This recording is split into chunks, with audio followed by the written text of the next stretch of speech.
السلام عليكم ورحمة الله وبركاته. شاهد معنا بالفيديو غرق الإسكندرية فعليا.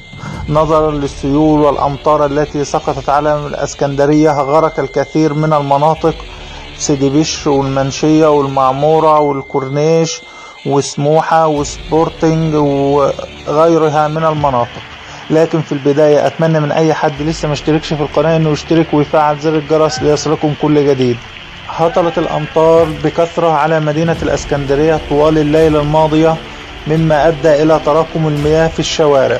وها نحن ننقل لكم بالصورة ولا الفيديو والصوت الأمطار متراكمة في كورنيش الإسكندرية، في سيدي بشر، في سموحة، في سبورتنج، في أبو قير، في معظم مناطق الإسكندرية.